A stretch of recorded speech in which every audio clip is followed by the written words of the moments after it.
Okay. All right, everyone. So, hello, good morning to all of you. Again, like I said, I'm Narayan and I'll be the moderator for this virtual roundtable today.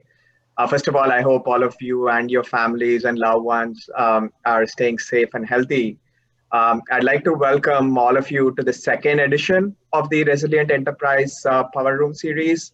Our objective through this event is to bring together thought leaders to discuss specific technology solutions to build a resilient business, which can not only withstand the current disruptions, but be future ready and address some of the disruptions that might occur in the future. So this specific edition is aptly titled How a Connected Cognitive Enterprise is Key to Building a Resilient Supply Chain. And we will shed some light on strategies that are being employed by organizations to reshape their global supply chain models. So we have multiple speakers today. So our speakers will talk to what it means to be a cognitive connected enterprise and why that's critical to build a supply chain resiliency and turn some of the new normal into new possibilities for growth, right? So before we get started, a few housekeeping activities. I'd like to inform you all that there is a networking launch. In case you have any questions, you can post your questions there. You can post your questions in the chat window in the Zoom meeting as well. At different points in time, we'll also have poll questions happening that you will see once you are in the platform. So I request you to respond to that whenever you get the chance.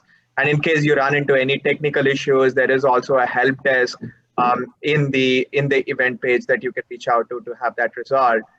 So with that, I'm pleased to invite our first speaker, our keynote speaker for the day, Praveen Kumbayal, who is the Vice President and Global Product Head for Business Applications at Edgeworth, to get this event started. Praveen, over to you.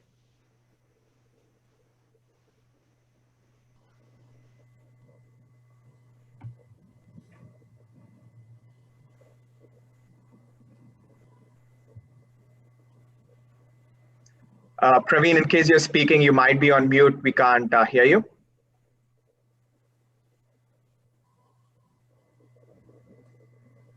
Yeah, is this better? This is better, Praveen. Okay, sorry about that. Yeah, I was just saying I'm chiming in my greetings as well. Thank you for being here. So yes, like Narayan says, let's talk a bit about the cognitive connected enterprise and some key words there, basically about being connected, which is such an important element of the supply chain, and to learn from data and events, which is about being cognitive. Taking a step back, and of course, many of you are professionals out here in the same space, but if we just look at some of the industry dynamics, the whole drive of hyper-personalization has meant that products have exploded through the roof. So SKUs that you're selling today are 10x from what it was last decade. We have, interestingly, more retail outlets, so some of the larger ones might have taken a different path in the last 2-3 years as well.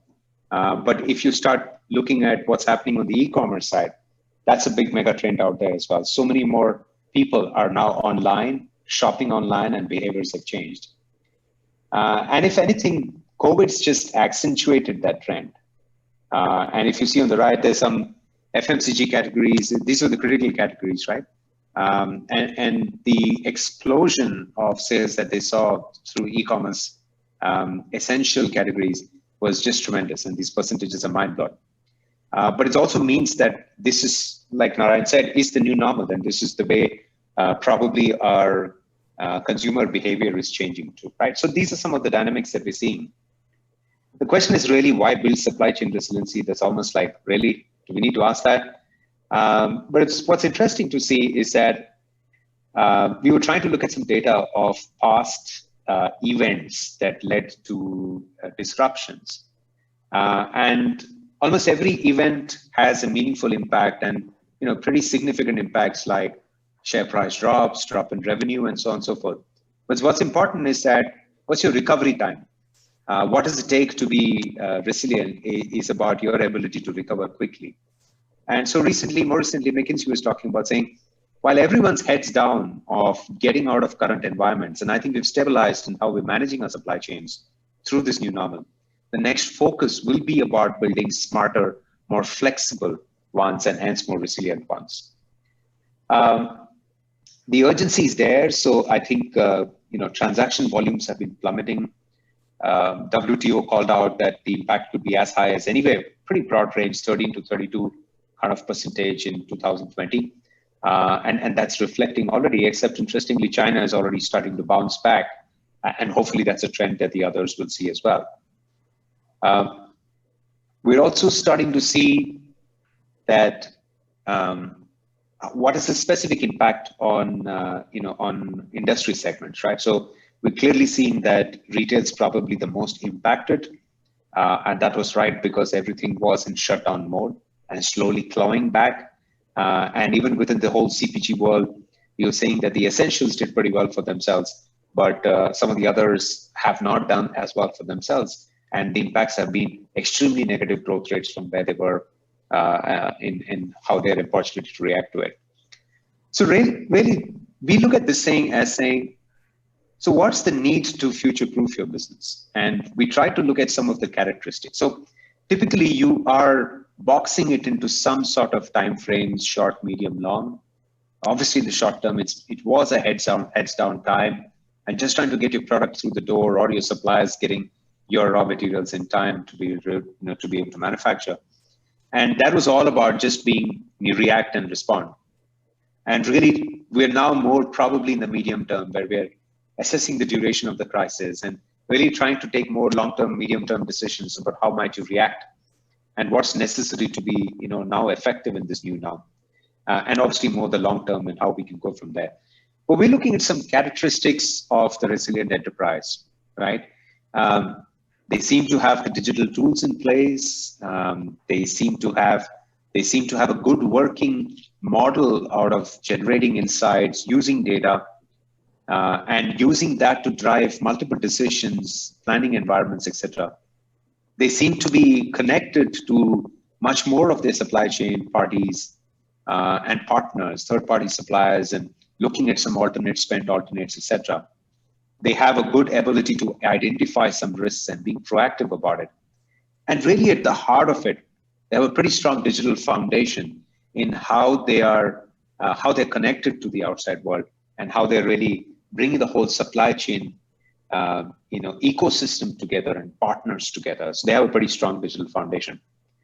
And so at Edgeworth, what we said is that we're in the technology space. We build great software products that help drive some of these resiliencies, and we'll talk about some of that. But really, at a concept level, we said the foundation of a intelligent and resilient supply chain is about three things to us. One is that it's really about having the ability to access granular, high velocity, low latency channel data. 80% of a supply chain's data points are sitting outside the enterprise. And the ability to connect to partners and to suppliers meaningfully in a way that you are bringing together that access, that insight, that raw information with very, very low latency is something that is, to our minds, the first pillar. And a lot of FMCG companies, a lot of organizations struggle to get that today. In 2020, not many organizations have good sales coverage of seeing what they sold yesterday today. And that's still the reality of, and that's just given the nature of the complexity of the supply chains, right? So that's to us lever number one. The other one is about really being connected, and connected is not just about connecting partners together or exchanging some information, but really how do you operate processes across your enterprise? How do you become interoperable, and hence be able to collaborate effectively to address processes or insights or data points or marketing information, whatever that might be, but really to be able to do that in a digital environment, creating kind of a digital twin of your supply chain, right? So to our minds, that's the second piece on being a connected cognitive enterprise. And lastly, it's about really autonomous supply chain planning. And what do we mean by that? We're saying there is a significant opportunity, and the market's already adopting to saying, once I have this visibility of a lot of this underlying data, and I am able to be connected in an enterprise, in a multi-enterprise manner, in a fluid manner to address process discovery or fulfillment across multiple enterprises and partners of my supply chain, I have the ability to leverage technology like AI to really get much more sophisticated in how I plan and how I execute to my supply chain imperatives. And that's the third pillar to our mind about autonomous supply chain planning. We're going to take a quick break. We have a guest speaker, and I'll let Narayan introduce him. But when we come back, after Leaf gives us some insights about his challenges and how they've overcome, we'll come back to each of these pillars and spend some time on that. Narayan, back to you. Uh, Thank you, Praveen. Thank you for that. I just want to make sure Lee is on. Lee, can you hear us fine? Can you give us a shout out if you can hear us? Okay. Yep, I can hear you. Can you hear me? We can hear you fine. Thank you so much, Lee. Thank you for taking time out. Just a quick introduction to Lee, to everyone. So Lee is the Vice President of IT Architecture, Emerging Technology and Analytics at Tyson Foods, about a $44 billion food processing company. And today, Lee will be sharing his experience in reshaping Tyson supply chain to build resiliency, to primarily to address some of the disruptions caused by the pandemic, right? So Lee, I don't want to take any more time. So over to you. And thank you once again for joining us today. Yeah, happy to do so. Yeah, I would tell you that for Tyson, as mentioned, we're a large food company. We've got 85 years of history, and a lot of what I've seen since I've been at Tyson has been just a pure focus on operations. And I would tell you from a supply chain point of view, really best in class ability to not only produce but process and then distribute food products to our customers. But one of the challenges that we've seen is really a lot of our focus as a company has been built around tribal knowledge and just long-term service of people who know how to do what they do for the last 30 or 40 years. And while it served us well, one of the things that came out in the pandemic really clear was that our approach to what I would call kind of anecdotal decision making rather than analytical based decision making really kind of bit us. I think many of you probably saw in the news during the original spike of COVID, a lot of the protein processing facilities were hit quite hard. And we saw this coming. Actually, we had actually pulled together a team of really kind of our best and brightest in the analytics space, and had them working probably for about 2.5 months on really not only just BI solutions, but really AI solutions to try and help us navigate through the pandemic. And what I'd tell you is that we put in place a set of tools for our leadership team to not only, did I lose you guys? Okay, there you are. To not only identify what the current situation on the ground was with respect to our operations, but also put in place pretty sophisticated projection and forecasting tools so we would know where impacts would be coming. And for us, it was really a game changer in a lot of ways. One, it helped our operations tremendously because, like many other food companies, we saw a big shift from what we call kind of commercial business or things like food service, whether it's restaurants or government or schools, that kind of thing, over to retail, which would be more in the grocery space. And we needed to really be prepared for that because that's a significant impact to our operations to make those changes in tooling and the way our lines work.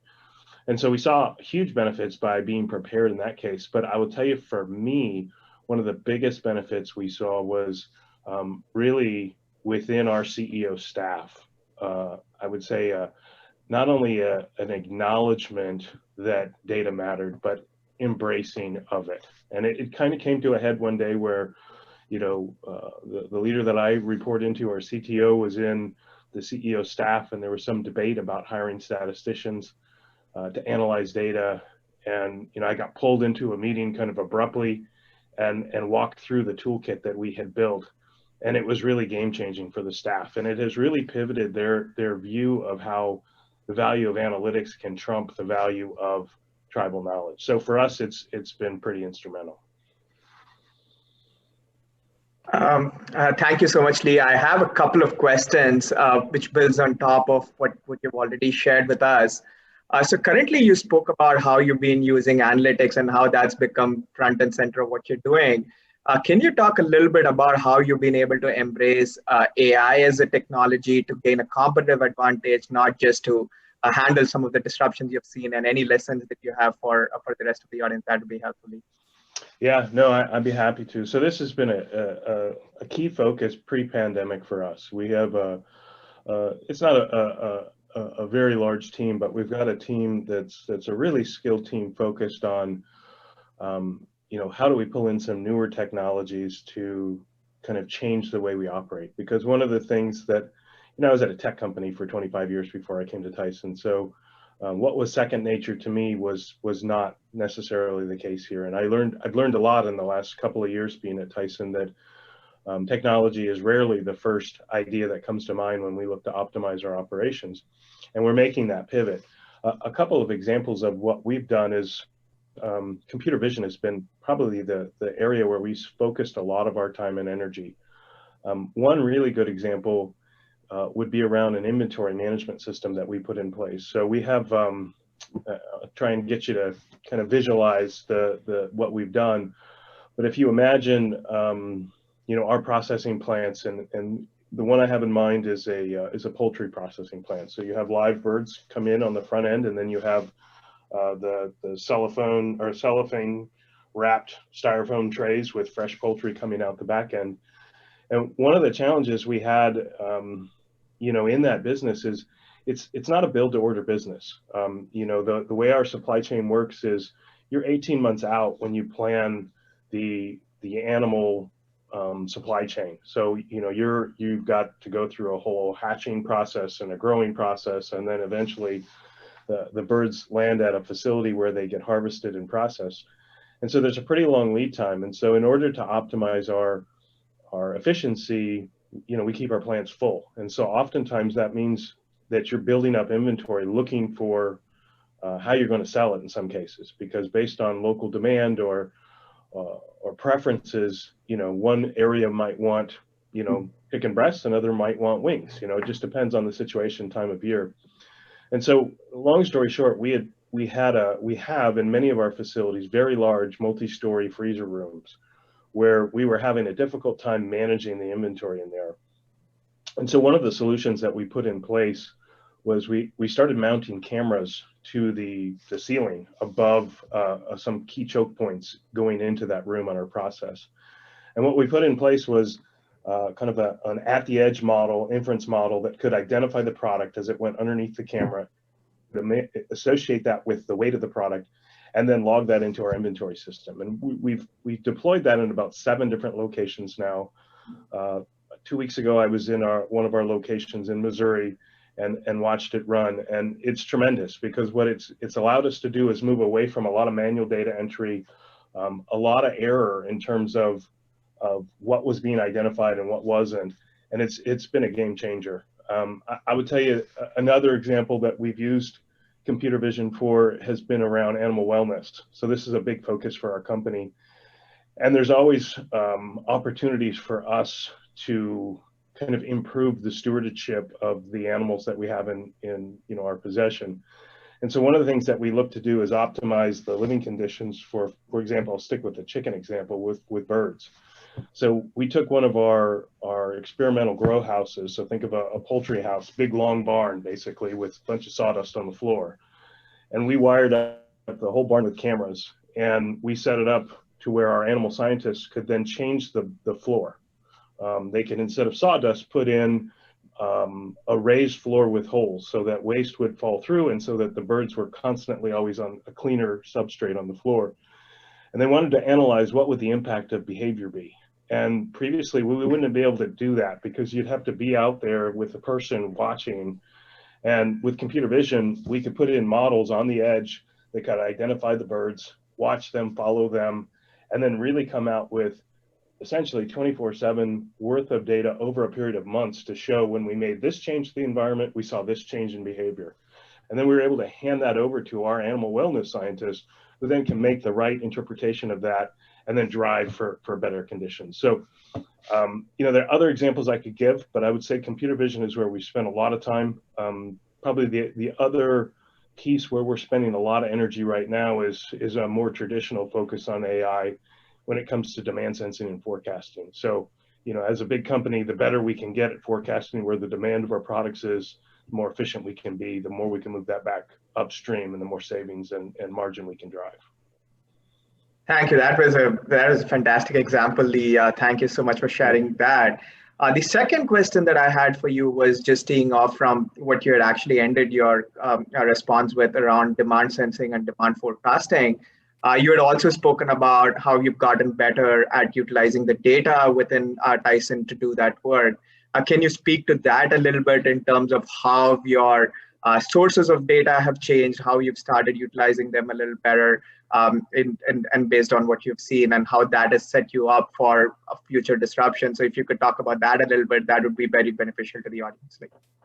Yeah, I mean, I think whether it's something like COVID or something like forecasting, I think really shifting our view on what the critical data sets are has been a key factor for us. So like many companies, we purchase a lot of third-party data, and just like every other CPG company, we have the ability to source point of sale data and other things from our retail partners. And I think kudos to Infosys to bringing us the trade edge product, because that's something that we're rolling out now to really simplify our ability to collect that point of sale data from our partners, and really remove kind of the overhead of our resources from constantly responding to changes at a retailer's portal, and having our resources now focused on that kind of end state of how do we apply this information now that's cleansed and clean and available so that we can drive some of these AI aspects.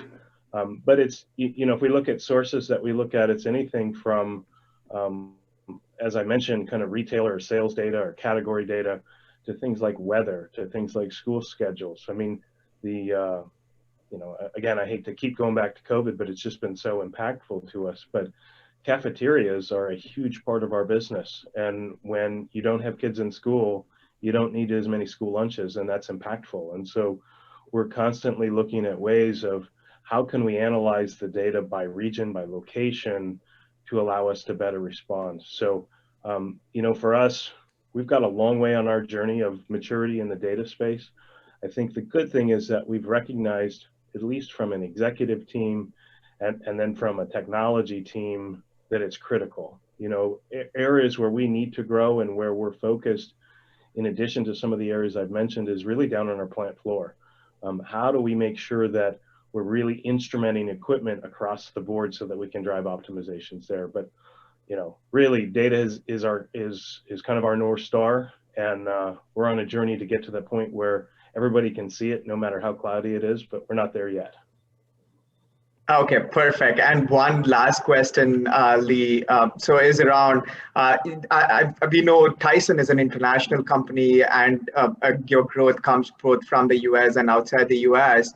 So can you talk about what that's meant for you from a supply chain standpoint, where you're not just running a business here, but it's more global? You're especially something like chicken that you're shipping from the US, sending it to China the next day for consumption and stuff like that. Can you talk about the international aspect of how those disruptions have been, and any thoughts for the other leaders on the forum today in terms of how that's turned out for Tyson? Any lessons from there? Yeah. So just, I would say a couple of things. First, just as a quick correction. So our poultry stays pretty much in the U.S. We grow it in the U.S. for U.S. consumption, and then we produce in Asia and other regions for their consumption. Not the case with some of our other products like beef and pork. Maybe one example, there are pieces of poultry that we may send to China, but the vast majority of our U.S. business is focused on the U.S. market. That being said, Asia specifically is a huge growth area for us. We recently did, within the last year and a half, at least for us, significant acquisitions across China and Thailand and a few places in Europe. And I'd say our biggest focus right now has been on integration, really trying to harmonize across systems. So it's probably not unlike many of these leaders in the M&A story that they have at their own company. But master data is a key piece of it. Frankly, it's been our Achilles heel for some time. Whether it was in the last big, we did an S4 transformation about a year ago, where we moved pretty much all of our U.S. business, our prepared foods and our poultry business, into an S4 instance at AWS, and master data was kind of key behind that. The other thing I'd say about international is, there's a lot of different things to look at there. For us, whether it's data residency issues in places like China, or we're driving towards a very cloud native focus. So looking at things like latency and networking and privacy. So there's a number of different things for us to consider and look at. I would say that we are early in our international journey, so lots of opportunity there. It's really a lot of new and emerging markets for us. So we're not nearly as far as we need to be in international, but it is a key focus for us, both from a business point of view, and then, on the technology side, how do we really enable and accelerate the growth while maintaining the right governance and standards at the same time? That's probably the bigger challenge that we're focused with right now. Okay, perfect. Thank you so much for that, Lee. Do you have any closing thoughts for any of the leaders? I think you summed up your experience very nicely. Is there any closing thoughts that you want to leave us with? Yeah, I'm first off, thank you for the opportunity to come and spend some time with the team and to share a little bit of our Tyson story.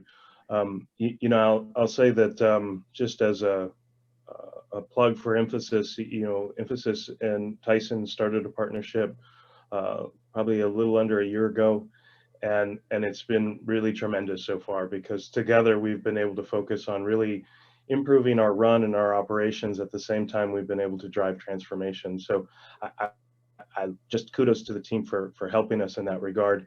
The only other thing I'd say is, everybody thinks of chicken nuggets and chicken when they think of Tyson. I will tell you that's the smallest piece of our business. By far, our beef and pork business is far larger and a key focus for us. But when I would encourage you all to, when you think of Tyson, think of a technology company that's in the food business rather than an 85-year-old food business, because that's really truly where we're headed, not only with data, but with automation and all of the technology that we're putting in place. Thank you so much, Lee. And having worked with you and your team, we can second that in terms of the technology focus that you have all the way from the top. So thank you so much for your time once again, Lee. Thank you for being flexible and accommodating us. So thank you once again. All right, thank you, and fantastic. Thank you. All right, thanks, take care, folks. Thank you. And so shifting back to the conversation that Praveen, you were laying out in terms of the 3 levers for transformation, I think now might be a good time for us to pick that back up and continue with the rest of that story, Praveen, whenever you're ready. Sure. You see my slide again back? Yes, we can, Praveen. Okay, lovely. Yeah, that was fantastic, wasn't it? I think Lee just spoke to some of these already. So he talked about how Tyson's made so much progress in being data-centric as an organization, and that's been led from the top. So access and usage of that channel data, and using that for insights and some really interesting use cases on the shop floor. That was interesting. And then obviously the whole forecasting thing that he talked about and the importance. So just maybe a bit of a double click on the first lever before I hand over to my colleagues is, so we talk a lot about visibility of the data, and I think the way Lee was also talking about, traditional supply chain thinking has been very unidirectional, right? There is linearity, there's a hierarchy, and that's how products flow, that's how information flows. But really, to our mind, and what we're building a lot of digital products is for being able to extract information and data in a near real-time manner from across many partners and parties on the network. And they could be, starting with your factories, to your co-packers, to distributors, 3PLs, retailers. It's really about getting seamless near-time visibility, low latency, high granularity data. And we do this for a lot of clients globally.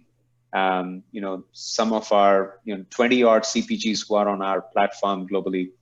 You have some fantastic sales coverages. So for one of the top 3 brands in the world, they have about 75% coverage across 2,300 partners across the globe in about 110 countries. That gives them that granular supply chain visibility to see what they sold yesterday, today. And there's so much that you could do with this kind of data, right? You don't have to wait on maybe some panel data coming in, maybe some syndicated data coming in, but you're really seeing it real time, near real time. It's as real time as your channel can get. And that's the other complexity. It's not just about building plugs across the world with retailers, because the underlying technology maturity of your channel partners is going to be dramatically different. Today, we get some of this data in something as simple as just uploaded Excel sheets, saying that, here's my data, please make sense of it, to something which is more, more well-pronounced and well-defined like EDIs. But then the challenge is about bringing all of this together, assimilating this data together, making sense of it, cleaning it, and then connecting it to the product masters of the client organizations for it to be something that can be used. And that's an insight, not just the raw data that's important. And there's so much that you could do with it. I think Lee talked about some use cases in demand forecasting. And it's really about very attribute-based demand forecasting, right? Pick the right markets, the right levers, the right attributes that you want to sense the demand on.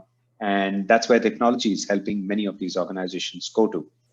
We have a number of such cases where we've been able to bring that visibility with superior sales coverage. And that helps really, many of these brands optimize their sales planning operations as well.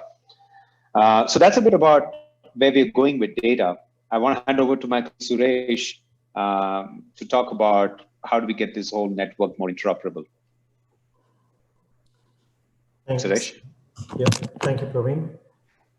When we talk about supply chain, one of the things that comes to mind is the linearity of a chain.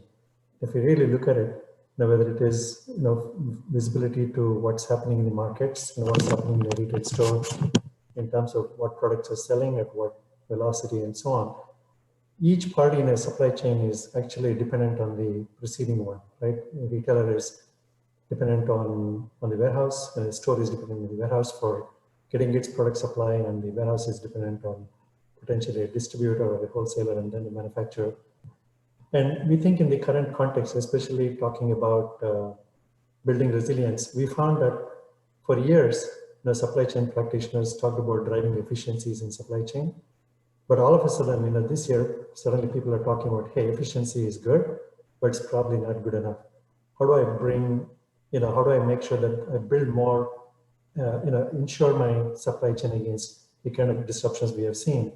Because it doesn't make sense if I'm just efficient, but I don't have product available when I really need it, right? And so in that context, but even prior to that, we've been thinking about how do we, what would a future supply ecosystem look like? If you were to really look at this as a network as opposed to a chain where everyone is connected to everyone else, the entire paradigm of end-to-end visibility somehow goes away. Now, what is end-to-end? Because it's no longer a linear chain anymore, right? And so now, if everyone is connected to everyone else in a many-to-many architecture, then potentially you could be sharing information with each other at the same time that that you're sharing with your immediate supplier, as well as with your tier 1 or tier 2 suppliers, and then so on. And therefore, everyone gets visibility to an action or an event in the field at the same time.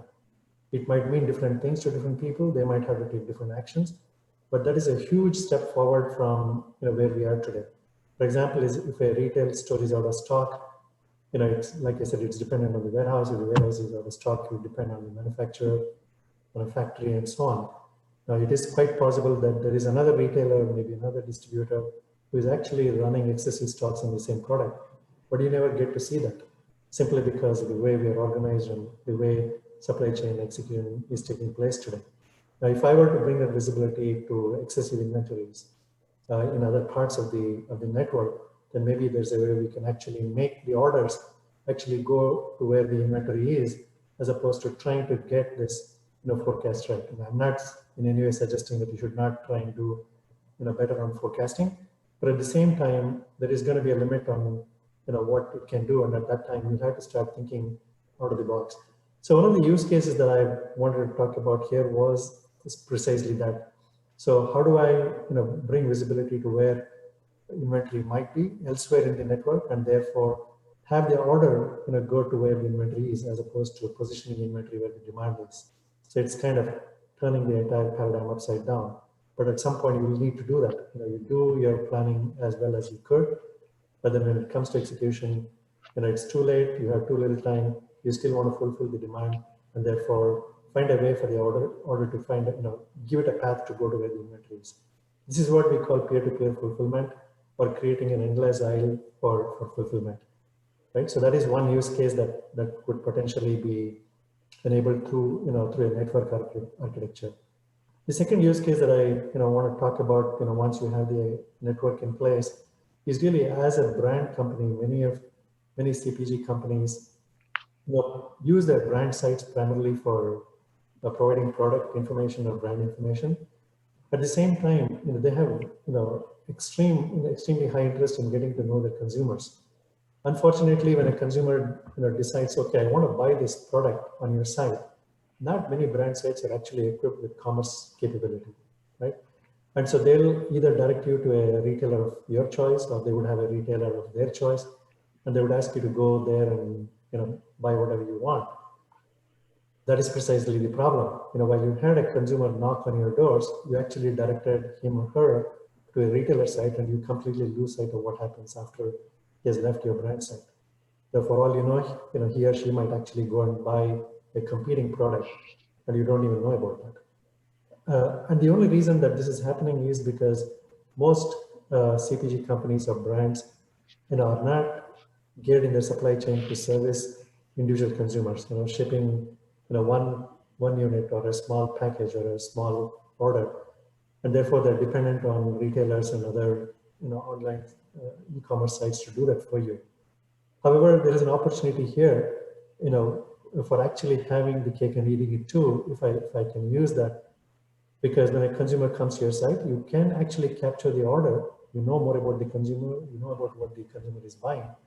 And rather than, transferring the consumer to a retailer site, you transfer the shopping cart to a retailer site, which means you now got what you wanted to know about the consumer, and what they're trying to buy, but yet you don't have the overhead of fulfilling that order. Still can transfer it to a retailer. So many use cases that we can talk through, especially when it comes to supply chains that are deep. You have not just one layer of suppliers, but maybe a tier 1, tier 2, and so on and so forth. The risk could lie anywhere, and you want to get to know whenever such risk materializes. Now, you shouldn't be the last one to know, because as the risk was making its way through the multiple tiers of supply, you're the last one to know, and it's too late by then. So a network architecture actually helps you connect with your tier 2 and tier 3 just as quickly as with your tier 1, and therefore get visibility to any risks that might happen in your supply chain. And so there are multiple use cases. I'm just going to stop here in the interest of time, and I'll hand it over to Glenn for the autonomous supply chain part. Thank you. Great. Thank you, Suresh. Can you hear me okay? Yes. Okay. Well, first of all, just by way of introduction, everybody, I'm Glenn Van Laningham, and I head up solution consulting for EdgeVerve. And while I've worked in the AI space for about 5 or 6 years now, I worked in the supply chain space for virtually my whole career before that. So this convergence of AI and supply chain is something that I paid a lot of attention to. And what I'm going to do is I'm going to very quickly sort of put a cap on this discussion and talk about what is really the ultimate objective. What does it look like for the supply chain in a resilient enterprise? And then we'll sort of give you guys a chance to ask some questions. But really where this is going, maybe the best way to describe it is what we call the autonomous supply chain planning capability. And what we mean by that is using these advanced technologies to enable companies to get their supply chains, which inherently are somewhat organized chaos. I mean, you heard Lee talk about, even at a high performing company like Tyson's, they still rely on lots of anecdotal information and tribal knowledge.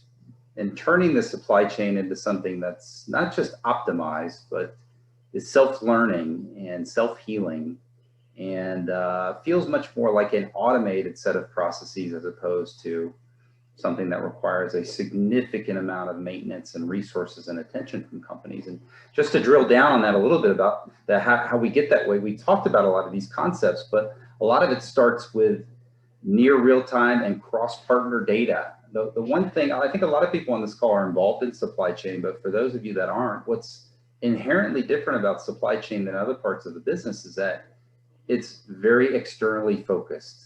And what that means is how you perform in your supply chain has so much to do with not just how you perform, but how your trading partners perform. You know, how you work with your suppliers and how you work with your customers and how you work with your logistics service providers.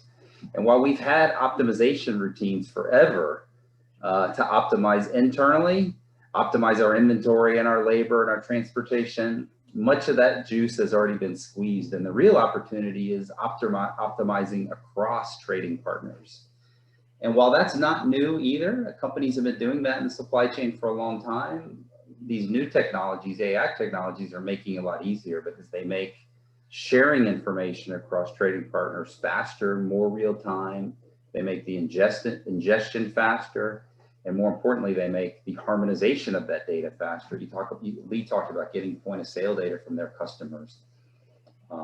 They probably have hundreds, if not thousands of customers, right? All that data probably looks a little bit differently.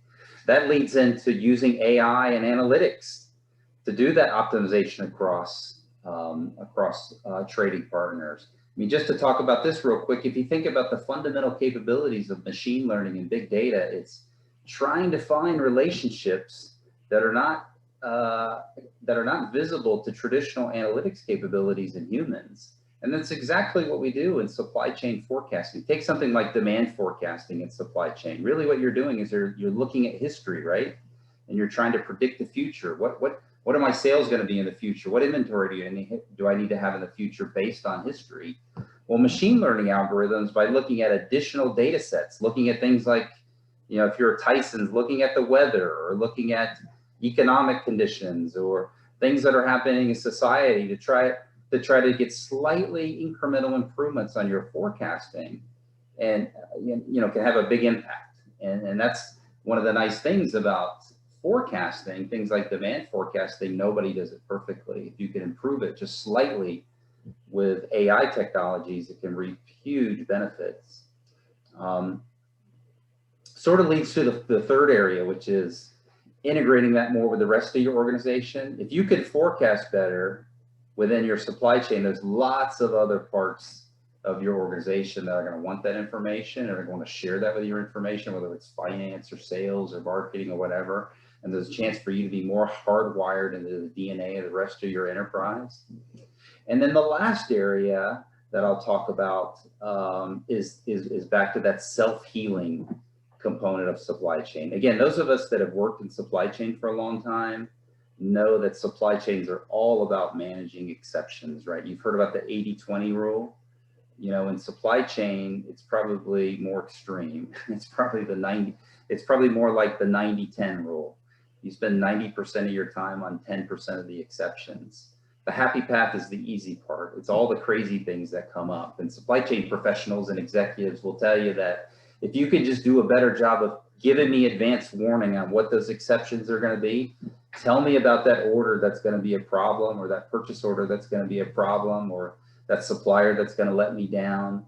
If you could just tell me that in advance, you can do a tremendous amount of benefit for me. And again, we're using AI and machine learning and advanced analytics to help companies identify those exceptions in advance, to help them get that advanced notice on exceptions. So those are some of the things that we talk about when we are helping companies become more resilient and achieve an autonomous supply chain. So I think I'll leave it at that. So Narayan, I think maybe we can open it up for questions. Yeah, thank you, Glenn. Thanks, Suresh. Thanks, Praveen. Yeah, now might be a good opportunity for everyone to ask their specific questions. We've received some through the chat, but I will open it up to the audience in case anyone wants to unmute themselves and share your questions with the panel.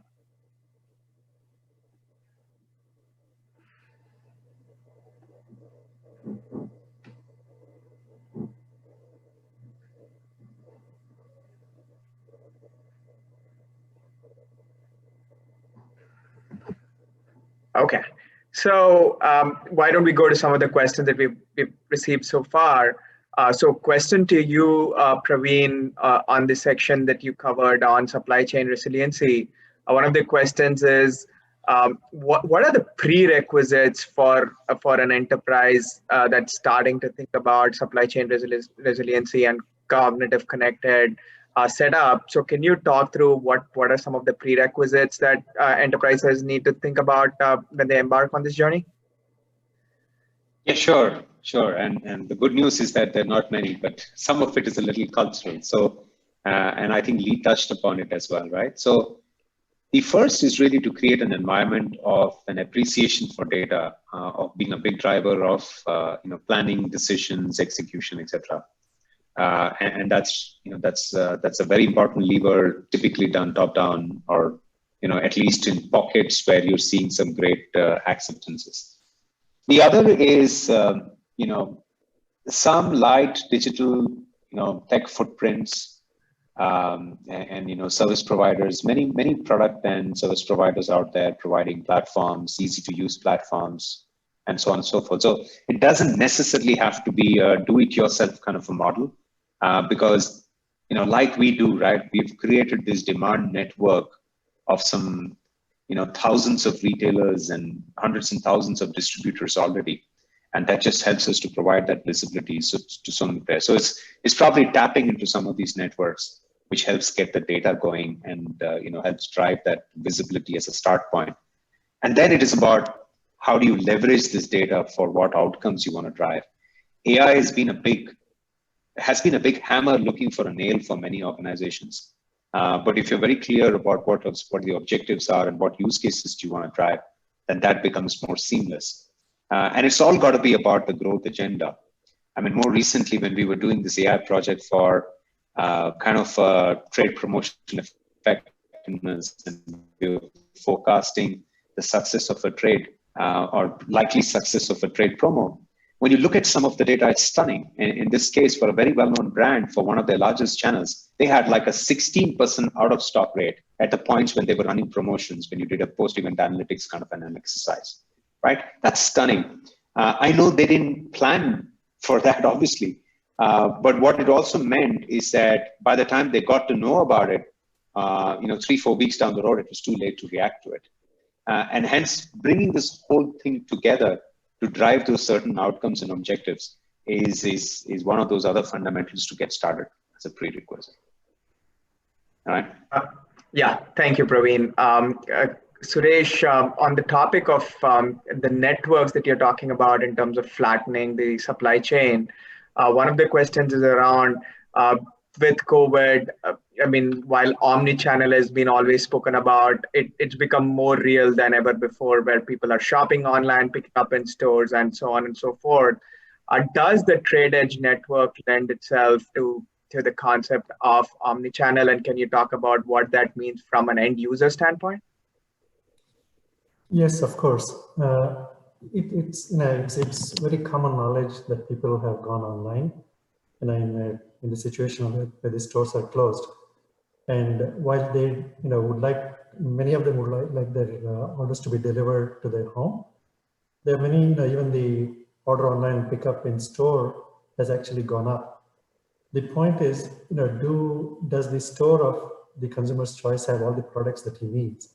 Or does the store have to split the order and send the consumer to different places to pick up the order? That's not good user experience, right? So internally, what organizations, retailers especially, would want to do is take an order, look at where the product is available, and then bring it all together to the point of pickup. And that's not a simple task, because some of the products may be available in store of choice, some may be in the warehouse, some may be in some other store, but you want to maximize the order fulfillment. So that is definitely a use case that retailers would be looking at, and again, if you look at it from a brand perspective, while some of the sales are happening directly on your brand site, some may be happening on partner sites, and it is quite possible that the partners are running out of stock. And what do I do in that context? A consumer coming to a partner.com, placing an order there, but the partner says, look, I don't have the product. Either the consumer is going to go buy something else, a different brand, or he'll go to a different site. The question is, how can I make inventory visible to my partners in a virtual way, or give them access to what I call a virtual set of warehouses, which are actually my warehouses and my other partners' warehouses. So now you have access to all of the partners' inventories who are on the network, and therefore you're not limited to your own facilities, your own warehouses, and where you have physical access to stock. So anyone could fulfill that order, and therefore, as an ecosystem, you win. So that's a very good example of how we can fulfill demand, better than we've been able to do so far. Thank you, Suresh. Thank you for that detailed explanation. And question to you, Glenn. The most common question is around when you think about autonomous supply chain, similar to the explanation Praveen provided, what are some of the prerequisites that enterprises need to have in mind, and how can business and IT work together to achieve the dream of an autonomous supply chain? Yeah, that's a good question. Well, I mean, a lot of it starts with your data foundation. So like I talked about earlier, most companies have a good foundation on their internal data. And they probably have good planning systems and good forecasting systems internal to their organization. But to truly be autonomous, you've got to have data from your trading partners. And you sort of have to figure that out first. Who do I need to exchange data with? Who do I need to get data? What kind of data do I need to get with? How frequently do I need to get it? How do I need to make sure it's in sync and harmonized? Everything else sort of builds on top of that. Any kind of cross-functional forecasting you want to do, cross-enterprise optimization you want to do, builds on top of that. So, if you talk about prerequisites, it starts with the data. It sounds like a simple thing, how hard is it to pass data back and forth between companies? But you got to remember these networks that look like chains on a PowerPoint slide, they're massive in nature. I mean, Tyson Foods, right? They probably have dozens of plants, dozens of distribution systems, hundreds or thousands of customers, right? And they probably work with lots of trucking companies that do logistics, right? So it could be a big problem, right? It's a big formula that they have to fix when you start looking at the entirety of the network. All right, thank you, Glenn, Suresh, Praveen, and Lee for taking the time to join us today and share your experience and expertise. So in case there are any more questions, the event page would be open, so please feel free to post your questions there, and we'd make sure we get the responses to your questions. With that, we will conclude this roundtable today. Thank you once again, everyone, for joining this meeting, and hope you continue to stay safe, and look forward to talking to all of you sometime soon. Thank you. Thank you. Thanks, Ryan. Thanks, everyone. Bye-bye. Stay safe.